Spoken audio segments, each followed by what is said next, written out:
Que prévu. Merci de votre patience.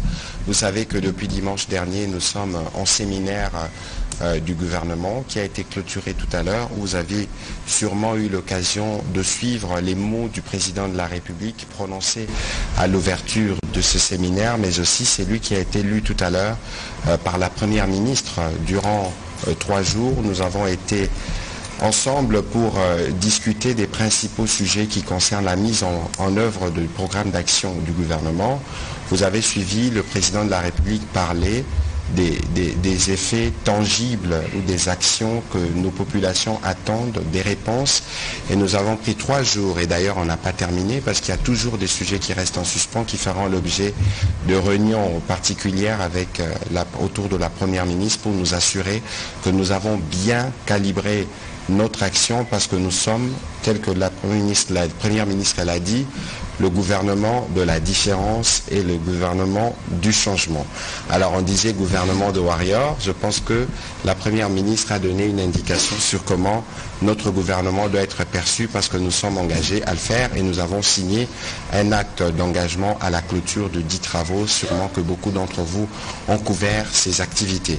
Et donc ce soir, nous allons faire un focus sur un pilier essentiel pour le développement et la reconstruction de notre pays, la République démocratique du Congo, la justice. Le président de la République en parle plusieurs fois, régulièrement. Nous savons tous quels sont les défis qu'il faut relever dans ces secteurs, parce que nous avons sûrement des Bibles où nous lisons que la justice élève une nation. Et ce soir, donc, nous avons le privilège de recevoir Monsieur le ministre d'État, ministre de la Justice et garde des Sceaux, honorable Constant Mutamba. Vous n'êtes pas présenté, mais ce soir, c'est votre première participation à cet exercice. Donc, 36 ans, député national de l'opposition, je précise, et même au gouvernement, vous êtes pour le compte de l'opposition, avocat, candidat président de la République. Avant qu'on aille d'ailleurs dans les vifs du sujet, comment avez-vous accueilli votre désignation à ces prestigieux postes de garde de Sceaux du gouvernement de la République démocratique du Congo? Mais avec beaucoup de modestie, pour avoir une petite expérience sur la question de la gestion de la chose publique. Mais avant d'aborder cette émission, je voudrais m'acquitter d'un agréable devoir, celui de remercier son Excellence Monsieur le Président de la République, chef de l'État, pour son choix, le choix porté sur ma modeste personne pour le compte de l'opposition politique, lequel choix a été aussi accepté par son Excellence Madame la Première ministre, pour assumer ces lourdes charges de ministre d'État, ministre de la Justice et garde des Sceaux. Et donc le jour où il m'a été annoncé que j'étais nommé ministre d'État, ministre de la Justice et garde des Sceaux, j'ai accueilli cette nouvelle avec beaucoup d'humilité, beaucoup de modestie. Voilà, monsieur le ministre d'État, ministre de la Justice, il y a beaucoup de sujets que vous abordez dans le cadre de vos responsabilités en tant que ministre de la Justice. Nous n'aurons sûrement pas le temps de tout épuiser, mais comme des traditions au cours de cet exercice des redevabilités, qu'est-ce que vous pouvez nous dire en liminaire de votre vision, évidemment, ou de comment vous comptez mettre en œuvre la vision du président de la République dans le cadre de votre secteur? Vous savez, le chef de l'État, lorsqu'il nous a nommés, il nous a assigné un certain nombre de missions claires. C'est de faire l'état des lieux du secteur de la justice qualifié de malade. Et ensuite, proposer une grille d'action qui pourront évidemment répondre aux attentes non seulement du chef de l'État, mais aussi et surtout de notre population. Ça veut dire que nous avons été à la recherche de la thérapie, du produit, médicaments qui pourront éventuellement aider à guérir cette justice qualifiée de malade. Et pour ça, nous avons identifié un certain nombre de priorités. Ça veut dire qu'il faudrait réformer. Le chef nous a donc assigné la mission d'être le ministre de la Justice réformateur. Réforme sur un certain nombre de questions, notamment les climats des affaires. Il faut impérativement redonner confiance aux Congolaises et aux Congolais, redonner confiance aux opérateurs économiques, redonner confiance aux étrangers qui choisissent la RDC comme seconde patrie. Et pour ça, il faut rapidement travailler sur la sécurité juridique et judiciaire. Cela nécessite des réformes. Et c'est pourquoi nous nous sommes attelés très rapidement à travailler sur un certain nombre d'initiatives, de projets, des textes qui tendent évidemment à protéger les entreprises, services, établissements publics des saisies intempestives et barbares dès leur compte, mais aussi nous avons travaillé sur un texte qui institue ce qu'on appelle en droit comparé la caution judiciaire, mais dans notre droit, c'est la consignation des frais. Le chef nous avait dicté de travailler sur ces deux textes en urgence, lesquels ont été adoptés au dernier Conseil des ministres. Nous sommes également attelés à travailler avec les huissiers de justice pour mettre en place une commission mixte qui devait désormais toiletter le processus d'exécution des décisions de justice. Parce qu'il s'est avéré que malheureusement, la plupart des doléances, des jérémiades, des justiciables relevaient plutôt des exécutions, des mauvaises exécutions des décisions de justice. Tantôt, puisqu'il s'agissait, ou il s'agit des jugements uniques, généralement assortis des clauses exécutoires sur minute, et donc c'est des clauses dolosives qui mettent en mal les entreprises publiques ainsi que les entreprises privées. Et donc il fallait arrêter ça, en complicité avec malheureusement certains juges véreux. Je ne dis pas que tous les juges sont véreux, certains magistrats véreux, certains avocats véreux, certains huissiers véreux. Et bref, il fallait arrêter tout de suite l'hémorragie. Nous sommes attelés à cela et je pense qu'avec ces mesures et ces réformes que nous venons d'amorcer et apporter dans les jours et semaines qui viennent, nous allons devoir stopper de manière drastique cette hémorragie des détournements, des délinquances économiques et financières. Nous nous sommes également attelés à travailler sur le parquet financier. Au deuxième Conseil de ministres, le chef de l'État nous avait instruit de manière claire de réfléchir sur la mise en place du parquet économique et financier en vue de lutter efficacement contre la corruption et la délinquance économique et financière. Nous avons travaillé sur le texte que nous avons soumis à la commission permanente de réforme du droit congolais. Et donc le texte est quasi prêt. Et dans les jours qui viennent, nous allons devoir le transmettre à la commission des lois pour son adoption au Conseil des ministres avant de le transmettre au Parlement. Nous avons également travaillé sur l'assainissement du secteur de culte et association. Comme vous le savez, il y a eu une anarchie inédite dans les secteurs des cultes et associations. Quiconque s'est réveillé et se faisait appeler apôtre, voire pape. Donc même moi, je pouvais m'octroyer le titre de pape Constant Moutaba. Et donc, il fallait vite arrêter cela, où vous avez une floraison d'églisettes, ou mieux églises, sur chaque coin de rue. Et nous avons mis en place une commission, après plusieurs séances de travail avec tous les chefs religieux, nos prélats catholiques, les protestants. J'ai rencontré tous les responsables, le président des LCC et bien d'autres. Réveil, kimbanguistes et autres. Nous nous sommes accordés qu'il fallait assainir. Et nous avons mis en place une commission qui a travaillé sur les mesures drastiques d'assainissement. Et le samedi dernier, nous avons clôturé les travaux et les mesures ont été rendues publiques. Entre autres, nous avons interdit, de commun accord, de trouver des églises dans un rayon de 500 mètres. Donc il faudrait créer une distanciation pour permettre aux enfants, à nos enfants, pour permettre à nos populations de pouvoir respirer pour ceux, par exemple, qui sont athées ou qui ne croient pas en ces églises-là. Nous avons également travaillé sur l'F92, le fameux FOLUO 92, en fait qui était une pratique barbare et illégale qui faisait échapper à la République démocratique du Congo des millions et des millions de dollars. Alors qu'est-ce que nous avons fait? Sur cette question, de manière courageuse, nous avons supprimé cette affaire des F92 pour faire revenir tout le monde sur la légalité. Seule la personnalité juridique est reconnue dans notre droit. C'est la loi de 2001 sur les associations et établissements d'utilité publique. Mais alors, sur cette question, nous avions d'abord accordé 1 mois. Ensuite, nous venons de prolonger ce délai de 90 jours. Mais ceci nous a permis, en 3 semaines, de décupler les recettes du ministère de la Justice seulement dans ces secteurs des cultes et associations.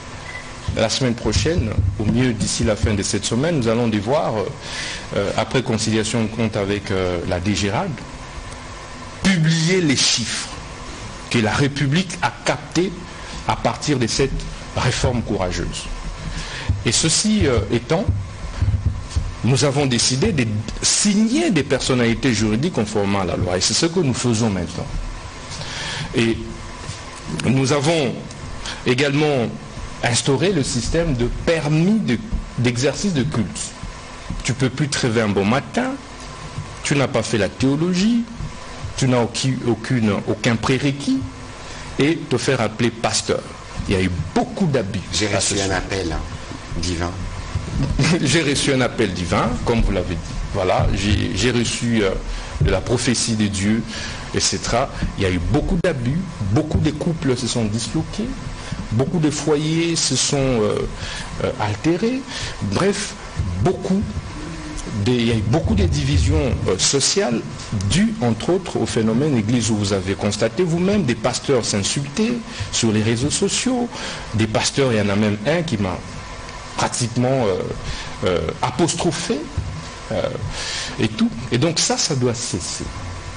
Pourquoi? C'est des leaders d'opinion qui ont vocation à ramener la masse vers le haut. Et donc, de ce point de vue, nous avons dit désormais il faut le permis de culte. On va me dire non, il y a cette problématique qui est déjà réglée par la loi. Non, la loi ne règle pas la question du pasteur. La loi règle la question du représentant légal. C'est ce que dit la loi. Ce n'est pas le pasteur. Ce n'est pas l'officier des cultes. Et nous sommes dit qu'il faut désormais encadrer tout ceci. Les mesures d'application concernant la délivrance de permis de culte, d'exercice de culte, seront bientôt rendues publiques. Et ceci va aussi permettre évidemment de maximiser les recettes de l'État, d'encadrer et de rendre efficace l'action du gouvernement. Nous nous sommes également attelés à lutter contre la dépravation des mœurs. Évidemment, il y a eu de la confusion sur cette question, où j'ai vu des campagnes de certains médias contre notre modeste personne. Non, nous sommes une société bantoue. Nous sommes une société traditionnelle, traditionnellement congolaise, africaine. Et il est hors question de transiger sur les questions des valeurs ancestrales. L'Europe et les Européens ont leur culture. Les Congolais et les Africains, nous avons notre culture. Et de ce point de vue, il est inadmissible de voir la manière dont la dépravation des mœurs a été mise au devant de la scène. Il est anormal de voir qu'aujourd'hui, nos enfants aient pris l'habitude de faire l'apologie du sexe sur les réseaux sociaux, sur les télévisions, etc. Nous avons dit non. Que ce soit les hétéros, que ce soit les homosexuels, tous doivent faire leur pratique dans leur maison. Il est hors de question d'accepter que nos enfants puissent reproduire les antivaleurs à partir de la télé. Bon, malheureusement, ça a été mal interprété et je remercie les forces de l'ordre pour avoir évidemment travaillé avec professionnalisme sur cet état des choses. Donc il n'a jamais été question pour le ministre de la Justice de la République démocratique du Congo de pouvoir s'attaquer singulièrement aux homosexuels. Ça a été une campagne, une cabale montée de toutes pièces par les ennemis de notre peuple, les ennemis des Africains, les ennemis des Congolais. Et donc, c'est une opération qui a réussi et nous avons également à l'occasion lancé l'opération contre les nuisances sonores. Comme vous le savez, ce ne sont pas les textes qui nous manquent, mais c'est leur applicabilité ou application. Il y a des textes qui qui réglemente la problématique des nuisances sonores. On vous dit non.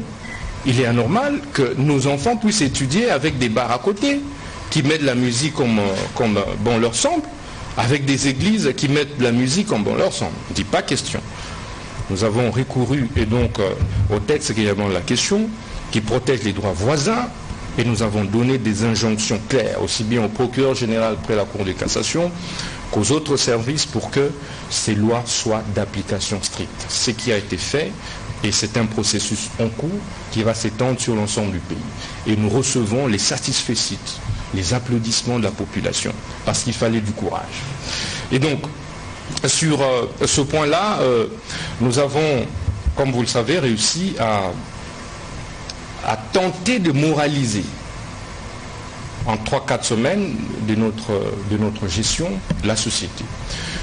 Et nous avons travaillé pour faire revenir la peur du gendarme.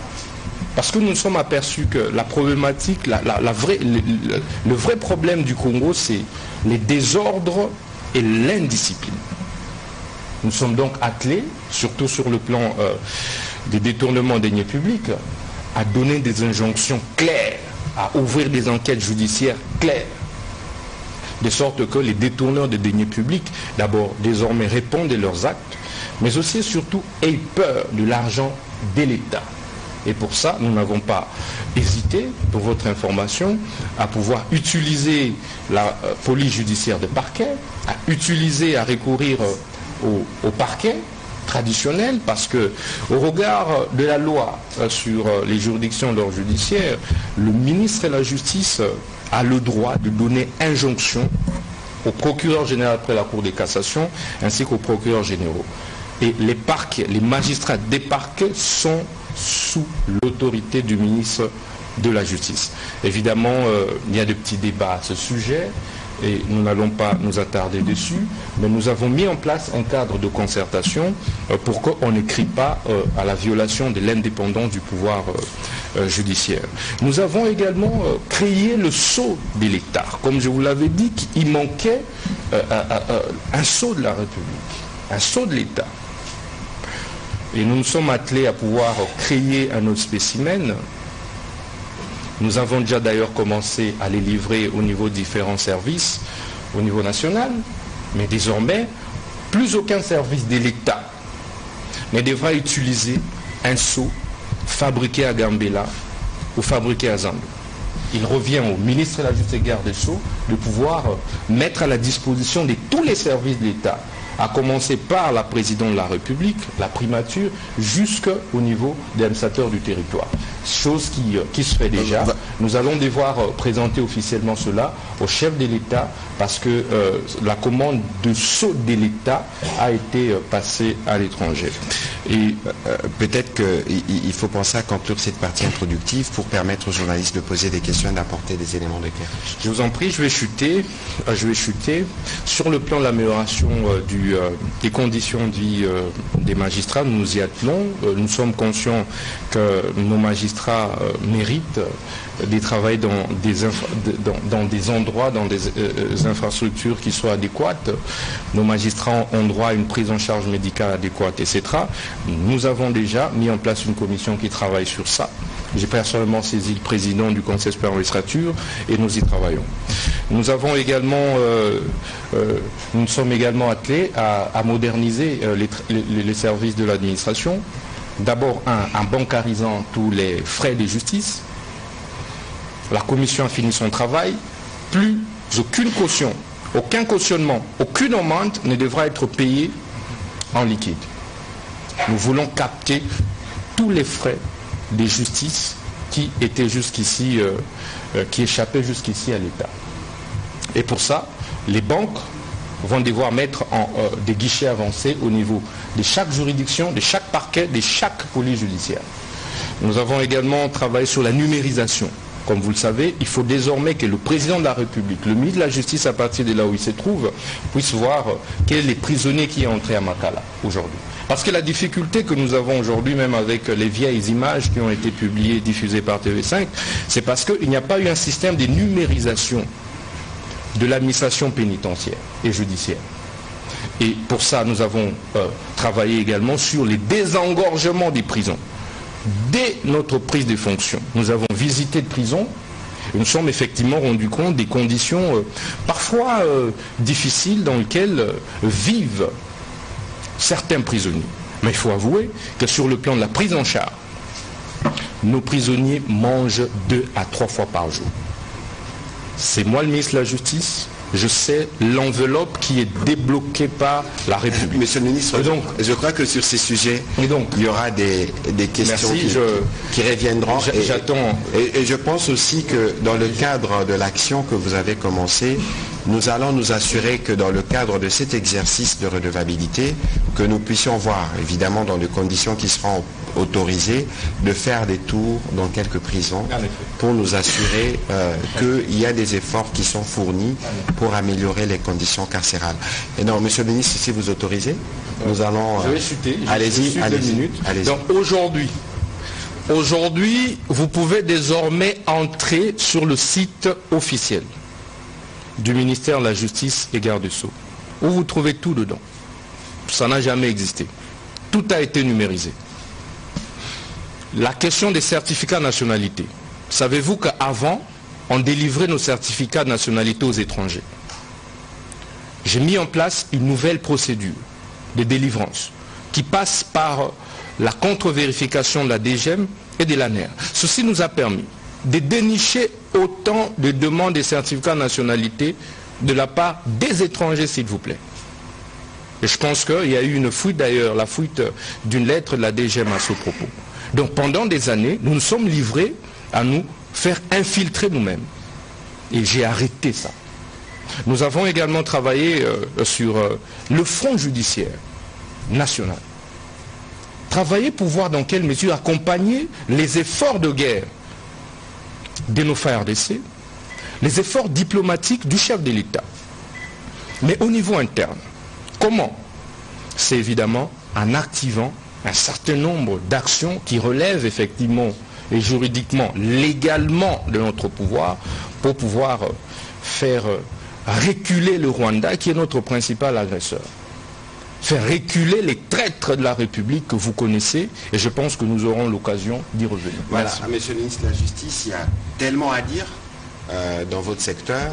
Les plus importants, ce que nous voulons dans le cadre de cet exercice de redevabilité qui nous a été recommandé plusieurs fois par le président de la République, nous assurer que les Congolais comprennent le sens d'abord de la vision, mais aussi les efforts qui sont consentis pour avoir un secteur de la justice assaini.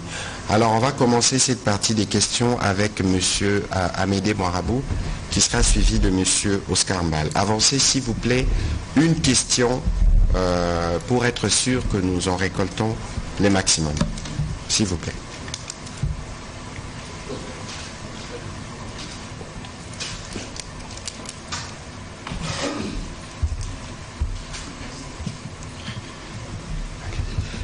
Merci pour la parole, Monsieur le Ministre. Monsieur le Ministre d'État, actualité oblige. Ce mercredi va démarrer un procès contre Corneille Nangaa, le chef rebelle du mouvement Alliance Fleuve Congo. Qu'en est-il exactement? C'est quoi le message que l'RDC veut passer? Monsieur le ministre. Merci beaucoup, Monsieur Amédée. Vous savez, nous ne voudrions pas préjuger du fond au risque de violer l'indépendance du pouvoir judiciaire. Le juge est indépendant. Il ne revient donc pas au ministre de la Justice de pouvoir s'immiscer des actions judiciaires. Mais tout ce que nous pouvons faire au regard de la loi, j'ai le pouvoir d'injonction sur les parquets, sur les auditeurs. Et à ce propos, évidemment, nous avons travaillé pour que l'instruction préjuridictionnelle s'accélère. Et à partir du moment où l'auditeur ou l'auditorat s'est débarrassé du dossier et a saisi la juridiction compétente, ça veut dire la cour militaire de la Goumbé, qui a été choisi comme juridiction compétente, eh bien, nous attendons l'issue du procès. Et donc, ceux qui sont accusés devront répondre, présenter leurs moyens de défense. Ben, si le juge estime que ce pourquoi ils sont accusés, ça veut dire, j'ai lu ces crimes de guerre, trahison et autres, ben, ils vont répondre devant le juge. Voilà, merci. La clarté de la réponse. On va prendre la question de M. Oscar Mbala. Et puis ce sera à M. Eric Izami. Excellence, merci pour la parole. Je voudrais rebondir sur une question d'actualité. En début d'après-midi, la porte-parole du chef de l'État a lu une ordonnance portant révocation du coordonnateur du PDDRCS, M. l'abbé Jean Bosco Baala. Et un jour avant, Excellence, Monsieur le ministre des Médias, vous avez fait un tweet selon lequel aucune personne n'a été mandatée pour engager une quelconque discussion à Kampala. Dites-nous qu'est-ce qui s'est passé exactement. Parce que dans les réseaux sociaux, nous voyons déjà une note d'émission signée par un membre du gouvernement, sa tutelle. Ça veut dire qu'il a voyagé officiellement. Nous voulons avoir de l'éclairage. Qu'est-ce qui s'est passé exactement à Kampala et avec ces rebondissements assortis d'une révocation. Peut-être une petite question au ministre de l'État de la Justice. C'est le deuxième volet de ma question. C'est une seule question avec deux volets. Vous parlez du désengorgement de prison parce que les CPRK, les centres pénitentiaires, par exemple de Makala, vous dites centre pénitentiaire et de rééducation. Il y a des prévenus qui sont condamnés à 20 ans de prison, à 15 ans de prison. Ils ont le souci peut-être d'étudier, dans le cas de la rééducation, faire un master, les doctorats, parce qu'ils ont 20 ans en prison. Vous n'entrevoyez-vous, est-ce que vous n'entrevoyez-vous pas de mettre à leur disposition des cours même à distance ou même des universités à l'intérieur, des professeurs viennent leur rendre visite et leur donner des cours sur place, parce que c'est le volet rééducation. 20 ans sans étudier, sans rien faire. On ne se rééduque pas en faisant un master. Bon, encore que ça dépend au cas par cas. Alors, sur votre première question, les choses doivent être bien claires. Je pense que vous avez perçu, comme nous, l'agitation qui s'observe dans les groupes des terroristes. Une agitation et un empressement à penser pouvoir qui peuvent avoir l'occasion de se retrouver avec le gouvernement autour d'une table pour discuter de quoi que ce soit. Nous l'avons dit et redit ici, il est hors des questions d'envisager une quelconque forme de dialogue ou des négociations avec les terroristes que je m'abstiens de citer. Le cadre où les discussions peuvent se faire, c'est à Luanda. Avec le Rwanda, c'est le cadre qui a été choisi parce que vous avez suivi à la lumière de ce qui a été dit dans le rapport d'experts des Nations Unies que les terroristes, etc. n'existent pas ou ce ne sont que du supplétifs. Donc il est hors des questions d'envisager, et ça c'est la position traditionnelle. Deuxièmement, même si alors, par l'absurde, nous disions que nous devions discuter avec eux, pensez-vous que c'est les coordonnateurs du PDD-RCS que le gouvernement aurait mandaté? J'ai cru lire, parce qu'il y a eu encore une fois beaucoup de manipulations sur les sujets, en disant qu'il y a une délégation de haut niveau du gouvernement. De quel haut niveau parlons-on là? Et vous avez suivi la réaction de lui-même, l'abbé Baala, qui a dit qu'il n'était pas là-bas pour la mission ou pour ce qui lui a été attribué. Quoi qu'il en soit, il y a eu ambiguïté dans notre opinion. Et dans le tweet que j'ai fait hier, c'était pour casser toute forme, alors toute forme de manipulation, croyant que le gouvernement avait dépêché quelqu'un pour prendre langue avec les autres. Et donc ici, il y a évidemment une enquête qui a commencé pour en connaître les détails, mais visiblement, il semble que si s'avère que l'abbé Baal a eu une quelconque forme de discussion avec ces terroristes, nous le saurons, parce que lui-même, il doit venir s'expliquer sur ce qu'il en est exactement, pourquoi on les lui a attribués. Donc il peut s'y trouver qu'il a abusé de la confiance du vice-premier ministre et ministre de la Défense. Parce que les sujets que lui-même explique le cadre de sa mission étaient pour aller voir des LRA ou des enfants congolais enrôlés. Et donc il y a encore une partie de l'histoire qui doit être bien clarifiée, mais ici, je rappelle que nous, le seul cadre, c'est le cadre de Luanda. Et j'ai entendu dire ou lire quelque part que ça s'est fait sous les auspices du président Uhuru Kenyatta, ce qui est totalement faux. Le président Kenyatta échange régulièrement avec le président de la République, mais aussi avec les hauts représentants qui avaient, M. Serge Chibangu, qui avait accompagné les présidents Uhuru durant toutes ces phases de discussions avec les groupes armés. Le président Uhuru se trouve à New York. Alors comment pensez-vous qu'une telle initiative peut être possible? Et puis il ne faut pas oublier que nous avons demandé des clarifications au gouvernement ougandais. Vous avez vu que ma collègue, la vice-ministre des Affaires étrangères, avait reçu les chargés d'affaires de l'Ouganda parce que pour nous, comme il était prévu, nous attendons des clarifications. Et dans les premières réponses qu'elle a données à notre collègue, c'est de dire, et ils ont même fait un tweet pour dire que l'Ouganda ne soutenait pas le M23. Mais pour nous, ce n'est pas encore suffisant.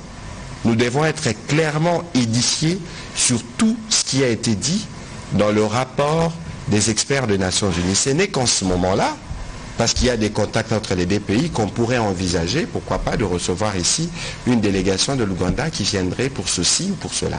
Donc ici, il faut que les choses soient bien claires. Pas de négociations, pas de dialogue avec des terroristes. Personne n'a été mandaté. Et tout ce qui a été dit sera tiré bien au clair parce que je constate aussi qu'il y a eu, comme d'habitude, beaucoup de manipulations dans les stricts objectifs de désorienter notre opinion. J'espère que j'ai été assez clair sur le sujet. Monsieur le ministre d'État, une réaction à la question qui vous avait posée.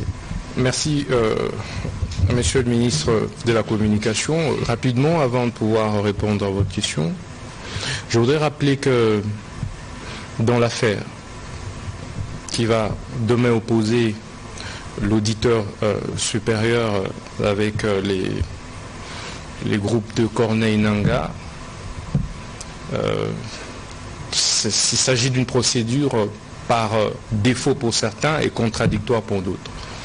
Et il ne faudrait pas que l'on confonde. Notre code de procédure pénale, en ses articles 80, prévoit bel et bien cette procédure-là. C'est donc un peu l'équivalent du procès par contumace en droit comparé. Donc il ne faudrait pas que l'on confonde parce que j'ai lu quelques petites confusions dans ce sens. Donc nous avons des hauts magistrats, des grands juristes, des juges et des magistrats suffisamment compétents et outillés. Donc ce n'est pas anodin qu'ils vont ouvrir demain ces grands procès publics et historiques. Et je voudrais maintenant rapidement revenir sur votre question, désengorgement. Vous savez, je voudrais également rappeler que le gouvernement de la République, à travers notre modeste personne, et sur la base des instructions du chef de l'État, son Excellence Félix Tshisekedi, n'a pas attendu la publication d'une quelconque image pour pouvoir lancer le processus en cours et désengorgement de toutes les prisons. C'est donc à cet effet que nous attendons les conclusions de la commission nationale et des sous-commissions que nous avons mises en place au niveau de toutes les prisons pour pouvoir envisager des mesures drastiques à prendre. Mais nous n'excluons pas, dans le cas de l'amélioration des conditions de vie des prisonniers, des détenus, la possibilité pour certains d'apprendre. Je vous informe déjà que la République démocratique du Congo a voté une nouvelle loi portant sur les régimes pénitentiaires. Et aujourd'hui, au niveau du secrétariat général, de la justice, vous avez toute une direction qui s'occupe de la production pénitentiaire. J'ai été à Louzoumou, je vous informe qu'aujourd'hui les prisonniers font des champs, les prisonniers font des activités agro-pastorales. Et c'est pour bientôt Kananga et dans d'autres provinces du pays. Donc les prisonniers sont suffisamment pris en charge pour pouvoir s'autonomiser et pour s'épanouir. Merci. Voilà, Monsieur Eric Izami, s'il vous plaît. Et puis ce sera Monsieur Alain Lino. Merci de la parole, Monsieur le ministre. Vous avez pris, d'abord, je commence par saluer votre courage, l'un et l'autre et l'ensemble du gouvernement par rapport à tout ce que vous faites pour la République démocratique du Congo, mais particulièrement pour le ministre d'État, ministre en charge de la justice et garde-sceaux. Il n'y a pas longtemps, vous avez pris un certain nombre de mesures pour, par exemple, empêcher le déplacement de l'ancien ministre de Finances, Nicolas Kazadi-Kadimanzouji. Mais finalement, il avait réussi à prendre son envol pour Paris. Et puis, nous avions appris, par ailleurs, qu'il est revenu sur Kinshasa hier. Ma question, c'est qu'est-ce qui va arriver par la suite? Parce que vous dites ici que vous devez désengorger. Nous avions appris par ailleurs qu'il y a des prisonniers qui avaient volé des poules qui se trouvent à Makala. Mais pour ceux qui sont accusés, parce qu'il y a encore la présomption d'avoir été de présumés auteurs de malversations financières qui vont au-delà de millions et tout ça, ils courent la rue parfois. C'est quoi la suite pour ces dossiers particulièrement? Monsieur Eric, je peux vous rassurer que le chef de l'État nous a donné mission de sévir. Et nous serons intransigeants, intraitables vis-à-vis de tous les détourneurs des deniers publics de l'État. Tout celui qui aura détourné un seul dollar des Congolais, sa place sera à la prison. Et nous réserverons des réponses implacables à cela. Et s'agissant du dossier auquel vous faites allusion, de l'ancien ministre des Finances, vous devriez simplement retenir que nul n'est au-dessus de la loi, mais en même temps, tous, même vous, en cas d'accusation, vous bénéficiez au regard de notre Constitution de la présomption d'innocence. Seul le juge, alors seuls les juges est habilité au regard de notre droit à pouvoir condamner quelqu'un pour un fait infractionnel. Et donc je ne voudrais pas ici m'immiscer dans une instruction en cours. Le seul rôle du ministre de la Justice au regard de notre loi, c'est de pouvoir donner injonction au procureur général de la cassation, aux procureurs généraux. Dès l'instant où l'instruction préjuridictionnelle est lancée, le ministre de la Justice s'est dessaisi. C'est la difficulté. Et de ce point de vue, je ne peux donc pas opiner sur la question. Cependant, nous avons mis en place un cadre de concertation avec le procureur général près la Cour de cassation pour suivre tous les cas liés au détournement de deniers publics de près. Et vous pouvez vous assurer que personne de cité n'échappera à la justice. Merci. Alors, si je peux me permettre un petit commentaire sur le sujet, parce que je vois que, d'abord, on n'a jamais autant lutté contre le détournement dans ces pays que maintenant. Je pense en même temps qu'on n'a jamais autant fait des pédagogies pour ce qui concerne les questions liées au détournement. La preuve, nous avons été entretenus aujourd'hui par le président de la Cour de compte. Je ne sais pas si, avant 2-3 mois, vous aviez déjà vu un procès contre des comptables publics de la Cour de compte. Je pense que vous le voyez. Je pense aussi que le travail qui est fait par l'inspecteur général de finances n'est regardé qu'en partie. Évidemment, il y a le volet de la publicité autour des quelques cas dont on parle, mais il faut regarder le travail qui a été abattu au sein des administrations. Avec le patrouille financière, il y a quelques mois, ici, à la télévision nationale, par exemple, une entreprise qui est sous ma tutelle, vous ne pouvez même pas dépenser un certain montant, 500 ou 1000 dollars, sans que les inspecteurs qui étaient là ne prennent des précautions de vérifier. Et ça, c'est dans toutes les entreprises publiques. Et donc, il y a lieu de remettre les choses dans leur contexte. Parce que c'est dont on parle, des détournements ou des scandales financiers, sont d'abord mis sur la place publique par des institutions qui ont été renforcées par le gouvernement et par le président de la République.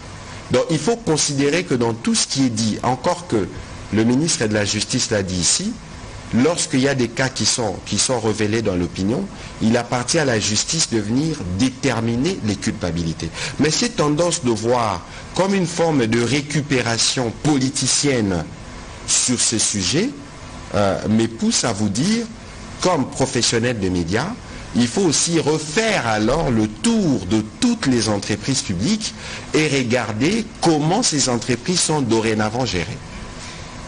Et donc, faisons la part de choses, nous combattons les détournements avec toute notre énergie, mais il ne faudrait pas partir de 2 cas, 3 cas, pour généraliser, parce que la tendance est de dire « Ah, là-bas, il n'y a que des détournements ». C'est totalement faux, parce que si vous regardez dans les entreprises publiques, la relation avec l'argent public a changé. Et donc il faut que cela soit bien clair. On va évoluer sur d'autres sujets avec Alain Lino Marcelo, et puis ce sera Serge Seka et M. Michael Bakemba, s'il vous plaît.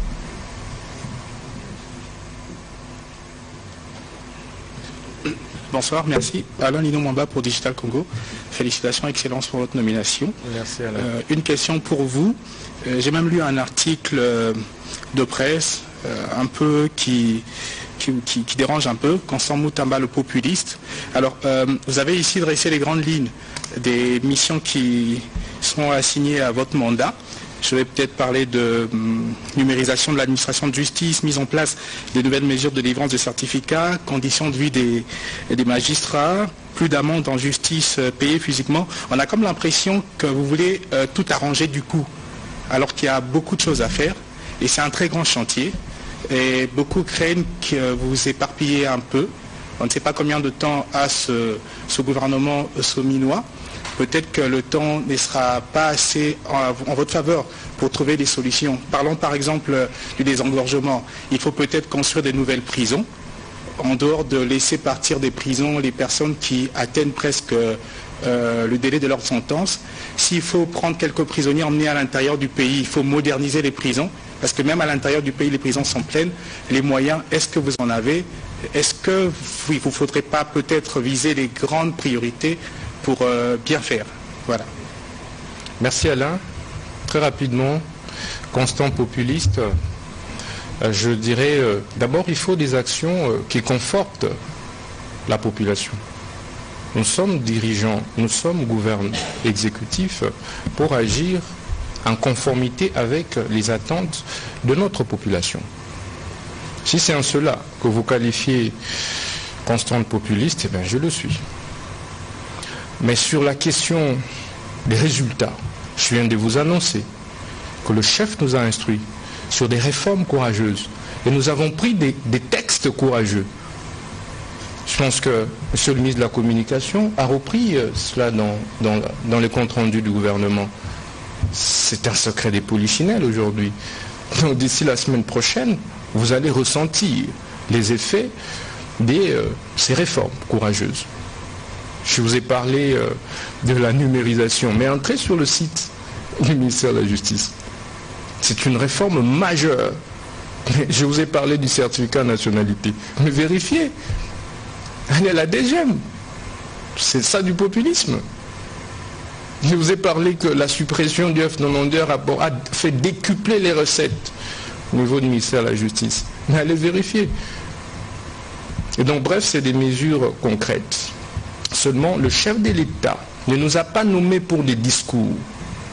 Le chef de l'État et la première ministre attendent de nous, ministres, des actions. Et je suis dicté par la seule volonté d'agir. Et nous agissons au quotidien. Nous avons de l'énergie pour ça. Vous savez, au vu des défis qu'il y a actuellement, le pays a besoin des hommes et des femmes courageux et audacieux d'action. Lorsque le chef de l'État me dicte une instruction, moi je ne dors pas. Vous savez, à 36 ans, le chef fait de vous ministre d'État, ministre de la Justice et garde-sceaux. C'est l'un des portefeuilles de souveraineté, parmi les 4. Tout ce que je peux retourner en retour au président Tshisekedi, c'est mon dévouement. S'il faudra veiller, réduire les heures de sommeil, je le ferai. C'est ma loyauté ferme et indéfectible. Je ne viens pas pour m'amuser. Parce qu'il pouvait faire autant à tous les autres. Je vous rappelle que depuis 60, je suis le plus jeune ministre de la Justice et garde-sceaux. Et donc, qu'est donné en retour? C'est mon engagement. Et les résultats sont palpables. Nous avons donné des bus aux agents d'administration, allez poser la question. Nous avons doté la police judiciaire des véhicules d'opération. Ça a existé seulement à l'époque de Singaoudjou. Mais c'est du concret. Donc en un mois, nous avons réformé systématiquement. Et vous pouvez faire passer votre micro-baladeur au niveau du ministère de la Justice. On chante les chefs de l'État matin, midi, soir à cause des réformes que nous apportons. Aujourd'hui, tout le monde, tout gestionnaire a peur. Parce qu'on dit que, attention, Moutamba risque de nous humilier. Tout le monde qui conduit mal, attention Moutamba. On me colle même beaucoup de déclarations à cause de la rigueur que nous avons imprimée sur la base des instructions du chef de l'État. Merci. Voilà, on va prendre la question de M. Serge Tseka.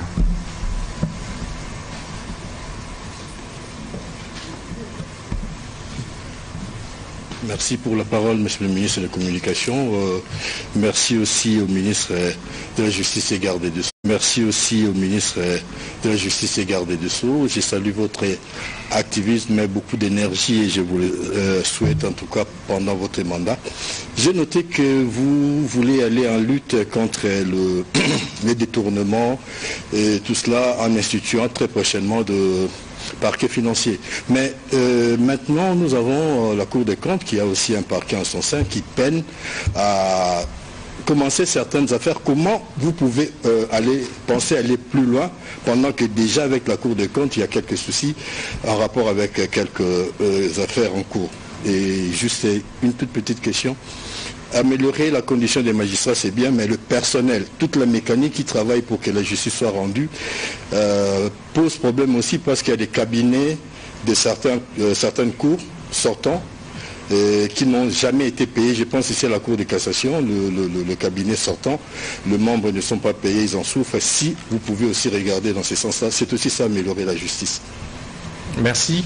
Très rapidement, il y a une différence à établir entre Cour de compte, qui est un organe technique et administratif, à distinguer du parquet financier, qui est un organe judiciaire, répressif. Donc la Cour de compte ne peut pas envoyer quelqu'un à la prison. Donc c'est ça la différence. Alors que le parquet financier est dissuasif. Donc il instruit et il peut immédiatement envoyer en prison. Et pour ça, je vous informe que je viens de mettre en place une unité interservice de toutes les structures qui travaillent dans la lutte contre les blanchiments de capitaux et financement du terrorisme. Vous avez dedans, par exemple, la Cogebisco, vous avez certainement entendu parler, la Sénaref, Colup et bien d'autres. Désormais, au regard de la nouvelle loi sur les blanchiments de capitaux, à son article 130, il est prévu désormais des confiscations sans condamnation. C'est pourquoi, même pour des dossiers déjà en cours d'instruction au niveau des parquets ou des juridictions, sachez que nous avons mis en place un autre mécanisme d'enquête parallèle contre les blanchiments de capitaux. Et donc du coup, nous aurons désormais la possibilité, pendant qu'il y a instruction préjuridictionnelle devant le parquet, de pouvoir confisquer, saisir et confisquer. Donc voilà l'innovation que nous venons d'apporter. Désormais, vous allez voir des confiscations, saisie et confiscation des biens. Eh bien, si vous venez à être acquitté, on vous libère, on vous retourne vos biens. Pourquoi? Nous avons constaté que parfois on condamne des gens, on fait des procès et on reste avec des éléphants blancs. C'est le cas avec les maisons préfabriquées, où nous avons remarqué, moi-même j'ai visité ça à la cité Tchachi, où, oui, nous avons fait beaucoup de bruit. Je suis d'accord. Mais après, est-ce qu'on a finalisé les travaux? Devrions-nous continuer avec cette allure ou pousser les soi-disant détourneurs de deniers publics plutôt à finaliser les travaux? Je pense que le peuple, même le chef de l'État, attend plutôt de nous justice des réparations équitables. Et donc nous activons des mécanismes comme ça pour désormais pousser tous ceux qui sont arrêtés dans le cas des détournements à pouvoir parachever les travaux pour lesquels la République avait décaissé des moyens. Voilà, on va prendre Michael Makemba. S'il vous plaît, pas des répétitions des questions, évoluons sur le sujet. Merci, monsieur le ministre, pour la parole. Ma question s'adresse d'abord au porte-parole du gouvernement. Fallon, vous pouvez avancer pour la prochaine question. Porte-parole du gouvernement. Monsieur le ministre, l'opinion voulait savoir comment expliquer, selon les informations de notre possession, les dollars américains dans les cités, les localités où Corneille Nangaa et ses complices occupent. Le dollar américain s'échange à 2000 francs congolais, alors qu'ici, à la capitale, s'échange à 28 000 francs congolais. Là, c'est une question pour le ministre de la Communication et Médias. Une question également au ministre d'État, ministre de la Justice et garde des Sceaux, Maître Constant Mutamba. Depuis votre arrivée à la tête de ce ministère, vous avez entrepris beaucoup de réformes, beaucoup d'actions initiées pour la réforme, pour redresser le système judiciaire congolais. La proposition voudrait savoir que représente pour vous les pitbulls, les gros chiens méchants, heureux, que vous avez amenés lors de votre remise et reprise. Je crois que on pourrait s'exempter de répondre à cette question parce que nous voulons aller sur des questions essentielles. Peut-être que le ministre pourra faire un léger commentaire. Et je ne suis pas sûr d'avoir bien saisi la pertinence de votre première question, mais ici, il faut avoir des vraies références avant de se faire une opinion. Et donc, on va évoluer. Monsieur le ministre, vous devez faire un petit commentaire sur... Bon, par rapport à l'image de chien, le chien, c'est la discipline. Les chiens, c'est la rigueur, c'est la sanction. Donc c'était une image, je voulais faire passer. Il n'y aura plus de place pour les détourneurs de deniers publics, il n'y aura plus de place pour l'anarchie. Donc tout celui qui va s'amuser à détourner les deniers publics de l'État, aura le chien devant lui, ou face à lui. Merci. D'accord. Madame Fallon, et puis ce sera Madame Grace Ndabi. Et on va clôturer avec une question en Lingala. Merci, Monsieur le ministre, pour la parole. Monsieur le ministre de la Justice, j'ai deux questions à vous poser. La première, je vais rebondir à la question de mon confrère Alain Linou. Jusqu'où irez-vous avec ces communiqués ou décisions en cascade? Ça, c'est la première question. La deuxième question, une frange des étudiants de différentes promotions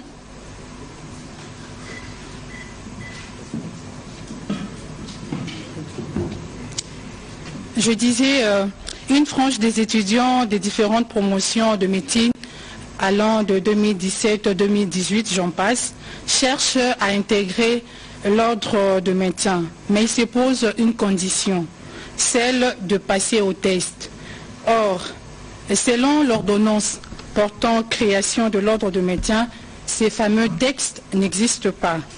Alors, pour couper cette hémorragie, le futur médecin ont saisi le Conseil d'État, la Cour constitutionnelle. Il n'y a pas toujours eu de retombées positives. Alors, ils ont décidé de vous saisir personnellement, c'était le 18 juillet dernier, Où en êtes-vous avec ces dossiers? Merci madame. Par rapport à la question principale, ce que nous devrions tous retenir, c'est que le ministre n'agit pas par voie de communiqué. Au regard de notre constitution, le ministre agit par voie d'arrêté. Et par moment, il peut signer des circulaires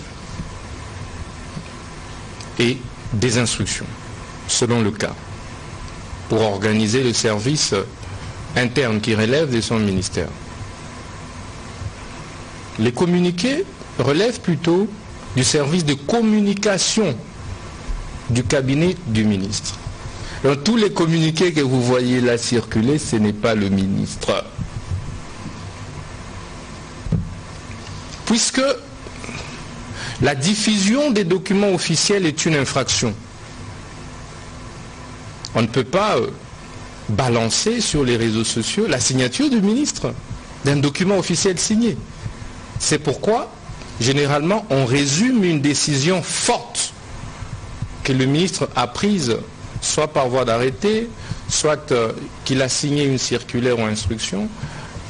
On rend ça public à travers le communiqué de la cellule de communication. Il n'y a donc pas floraison, comme je vous ai dit, il y a énormément de priorités au ministère de la Justice. Seule la justice élève une nation. Donc il y a énormément de priorités. Et nous continuerons à faire autant. Pour les dossiers de médecins, nous sommes en train de travailler dessus, effectivement. Donc j'ai mis en place une commission. Quand je vous ai dit, le ministre n'est pas un omniscient, n'est pas non plus omnipotent. Le ministre s'assoit, se repose sur des experts. Et donc j'ai mis en place une équipe d'experts pour pouvoir travailler sur la question de nouveaux médecins issus des universités privées. Et je pense que de commun accord, nous allons devoir trouver une solution avec l'Ordre national des médecins. Merci. Voilà, alors on va prendre la question de Madame Grace Ndabi. Je vais demander à Onassis Mutombo d'avancer, à Benoît Niemba qui poseront la question en série. On va terminer avec la question en lingala de M. Fabrice. Allez-y. Monsieur le ministre, pour la question. Merci pour la parole. Les gros de mes questions ont été déjà posées.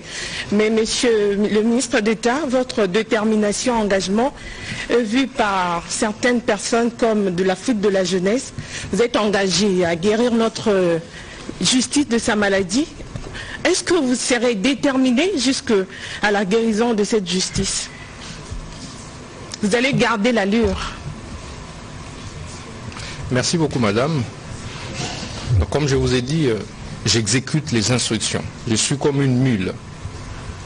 Le chef m'a confié la responsabilité de redresser l'appareil judiciaire. Donc, tant que je ne vais pas lui donner une justice redressée, je ne dormirai pas.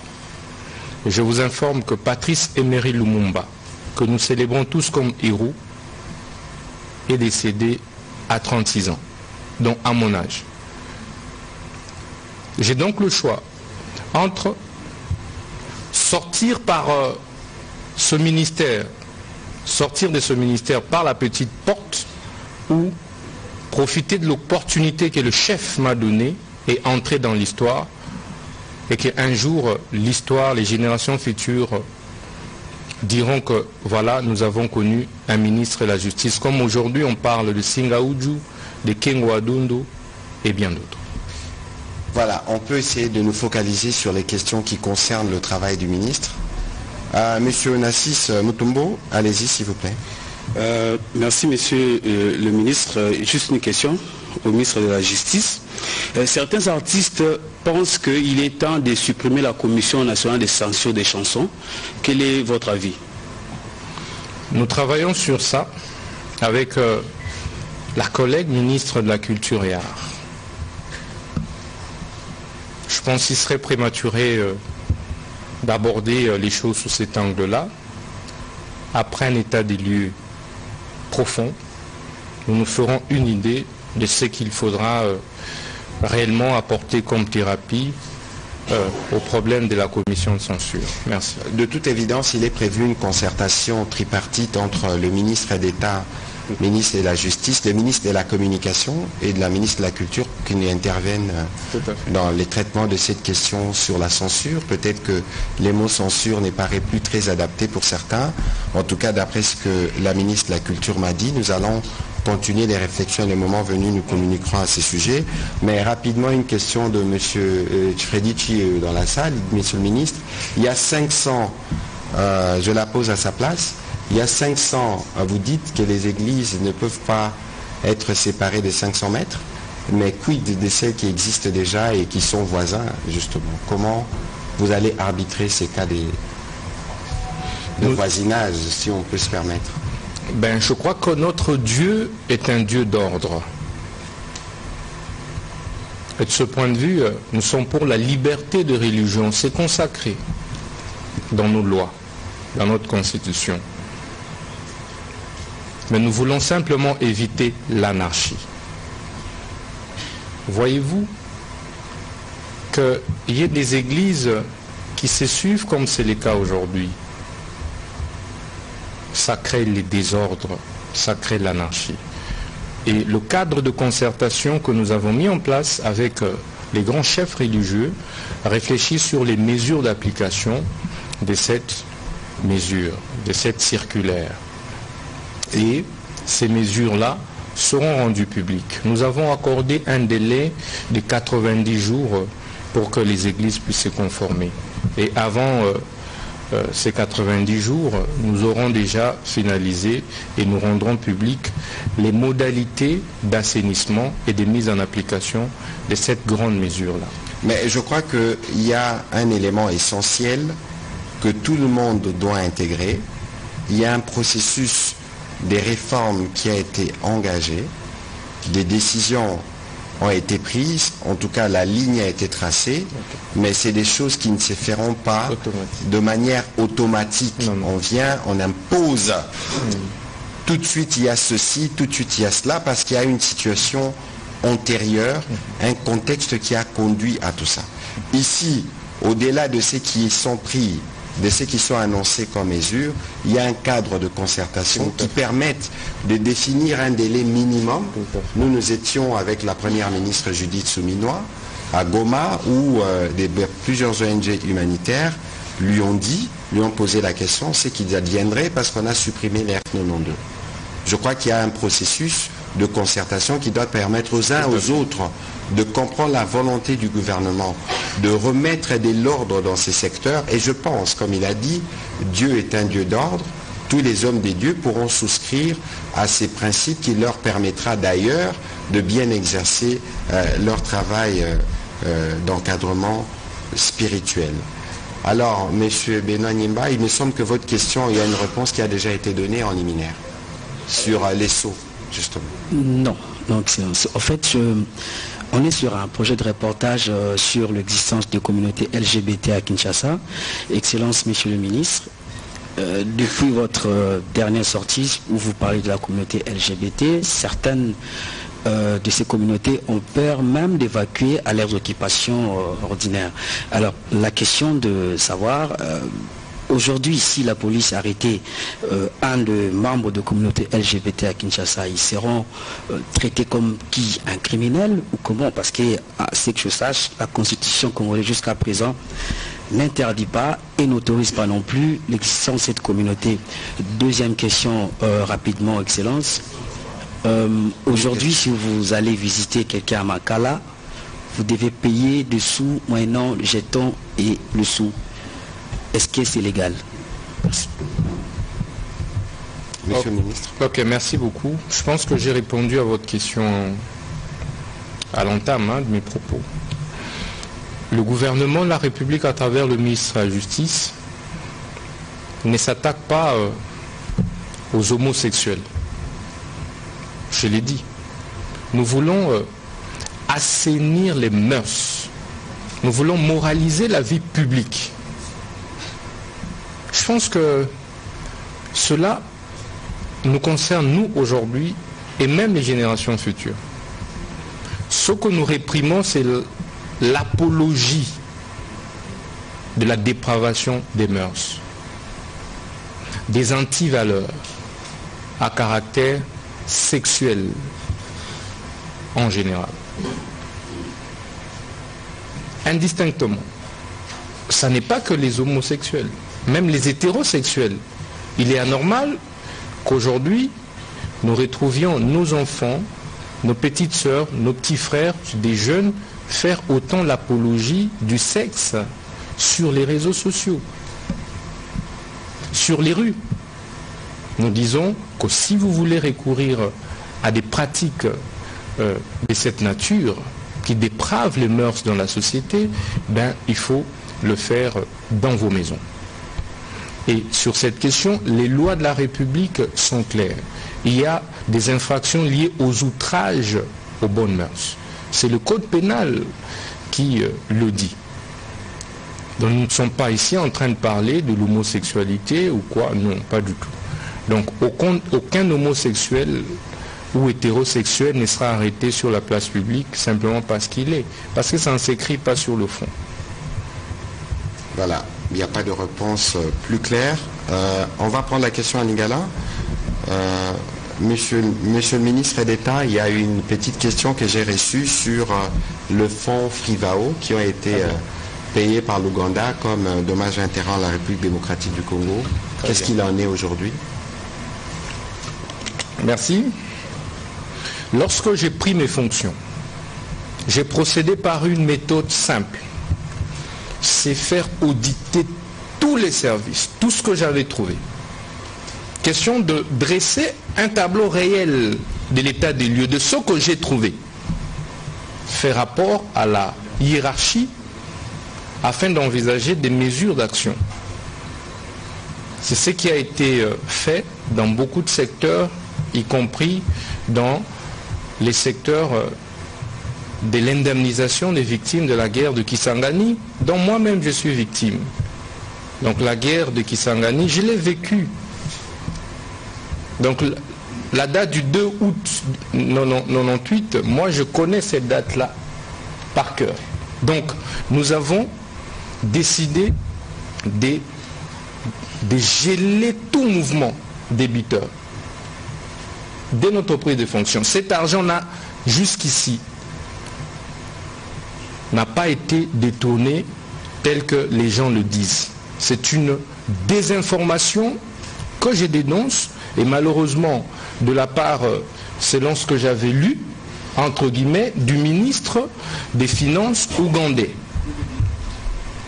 C'est faux et archi faux. D'abord, l'Ouganda n'a jamais payé 3 tranches. C'est 2 tranches qui ont été jusqu'ici payées, pas 3 tranches.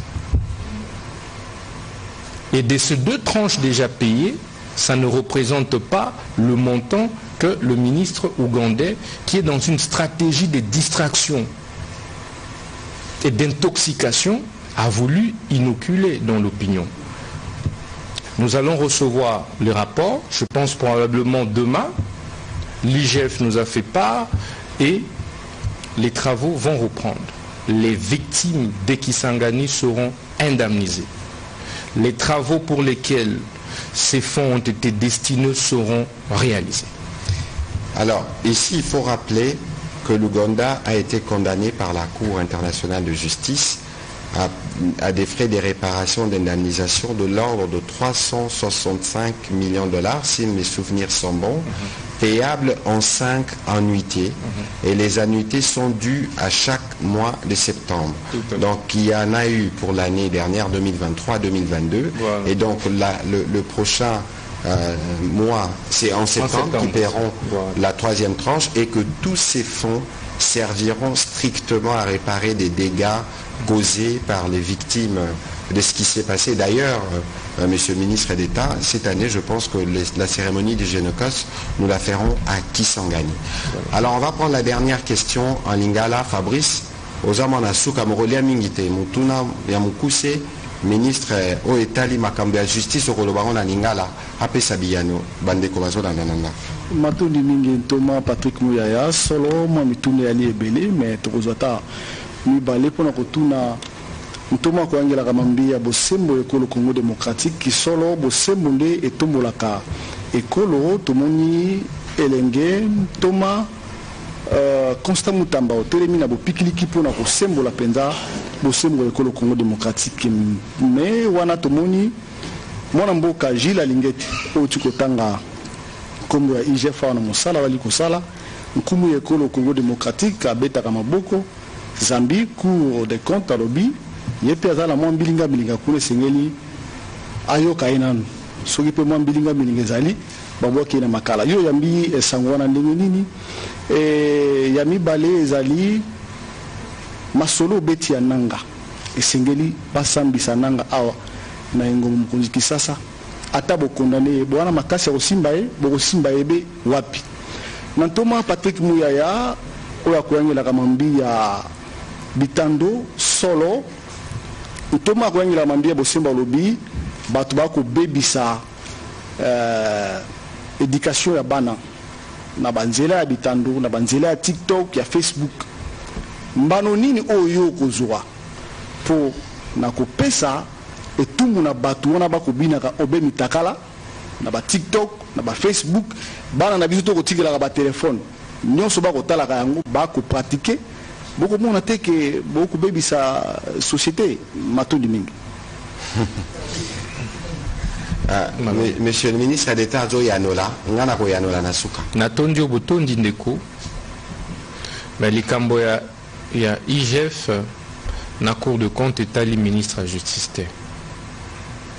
Cour de compte eza institution moko organe moko technique administratif indépendant ou corrélevé na Assemblée nationale et non la ministre de justice. C'est vrai que par rapport na yi à transmettre kango na biso ministre de la justice donc état libisoté tokoki soki mokete biso ministre de la justice ko banda ko kota na indépendance ya ba juge topé ko obstruer ba instruction préjuridictionnelle topé juridictionnelle to administrative to technique on est ali musala na bisoté na pona mutuna na yo sur monsieur Nanga ndenge na yambola kibino lobby mercredi na prison ya Ndolo nde wapi procès public contre monsieur Corneille Nanga ezali kobanda mais biso ministre de la justice to ali na makoki te ya koloba déjà que Nanga za condamné tete on est à mosala ya juge biso nyonso pe tokozala wana ko assister po ete juge asala mosala na ye ndenge longo bami soki amoni ete bandeko Corneille Nanga na ba complice na ye nyonso baza il faut bazala condamné ako condamné soki akomona ete basali mabe soki moko te esengeli batika bango kimia batika bango pona makoki ya kokanga bango wana yapi kaka juridiction biso tokoki ko intervenir kaka nde na niveau ya coopération judiciaire et wana yali diplomatie judiciaire nde eko jouer soki que lobby décision les a rendu par exemple contre bango. Donc à ce stade ici il est hors de question ya kobanda ko préjuger sur eloko ekosalema après parce que procès bandi ekosuka lobité donc instruction juridictionnelle ekobanda nde lobby et qui kozwa 1 mois 2 mois 2 ans et qui kozwa 10 ans on est à libiso te merci. Voilà otuni mutuna moko ezali motu ya mingi parce que biso nyonso tozotala ndenge ba réseaux sociaux ezomema badega ebele kasi awa na makambo etali éducation tope kokola ya bana na biso nyonso toza na responsabilité comme baboti yango soki botali pe bien na ba télévision tope na ba bouquet bomonaka ba programme mususu bakomaka -16 -12 ba misusu pe balaka na ba code o balobaka code parent po yebi ke soki na chaîne à partir à telle heure balakisaka biloko malamu te okoki ko verrouiller check code po mwana na azala na accepter kasi discussion za makasi mingi na bolandi oyo ministre Bosemba ota kolobawa même na ba dessin animé parfois eza na ba comportement oyo eza compatible na culture oyo ya bisote kasi na musala oyo ba acteur misa tuto mine baza important na kati ngai naza na responsabilité etali ngai parce que biso to gérera o dans le poto to bengaka contenant c'est sac ndata la kao etali contenu topé oyo biloko yo ba média et la kisaka na ba dimension mususu ezape bino ba pandisango to ba o bazara na ba TV na ba oyo parce que to komi pe na ba catégorie ya sika ya bato tozo benga ba influenceur bango pe baza na bato balandaka bango kasi biloko bango ba kabolaka na ba réseaux sociaux na bango ezalaka biloko ya ndenge nini biso na bino atozo bunda po bobi ke banguna na biso tous les jours ba fabrikaka ba fake news baza pe awa na ba pandisango mususu awa oyo basalelaka bakomona batindiki information ya manipulation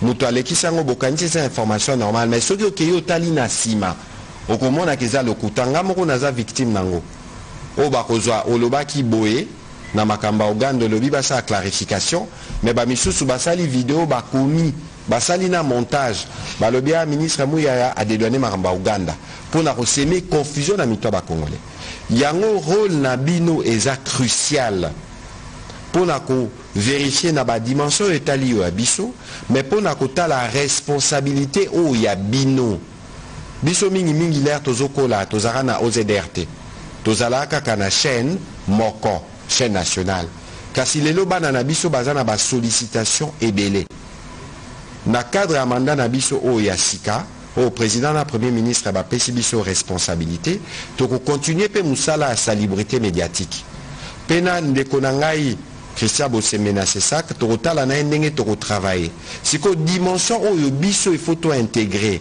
tokotravaille yango na ministre oyo atali makambo ya numérique poste et télécommunication parce que ça ba question transversale et ça ba Facebook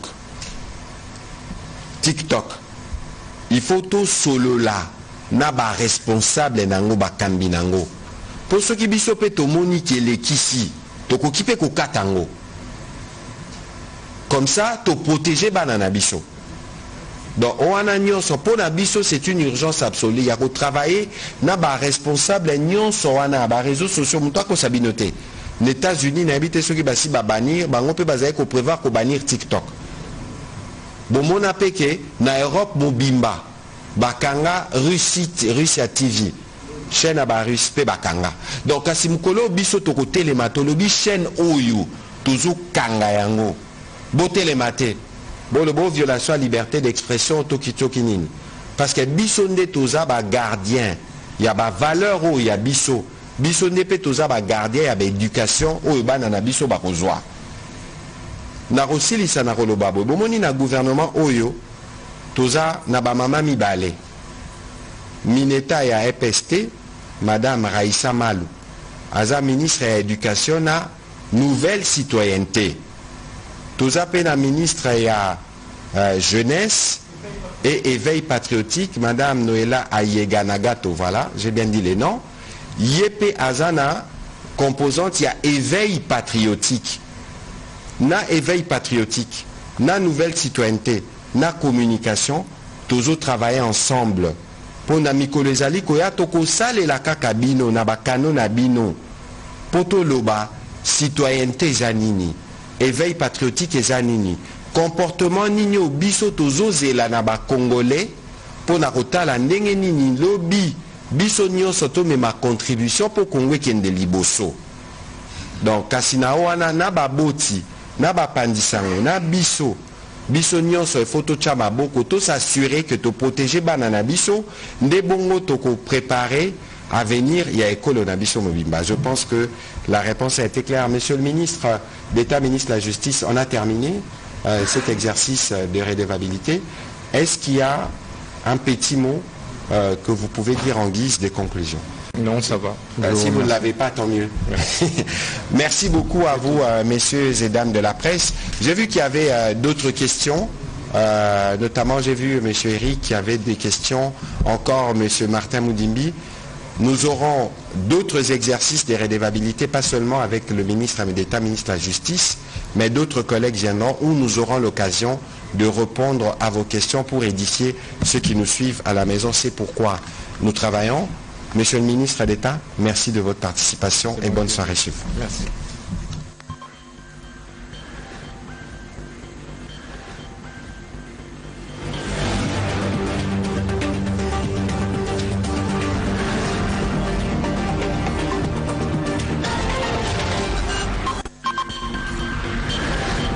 Vous avez tous des téléphones. Prenez-en soin, car dans ce téléphone, il y a les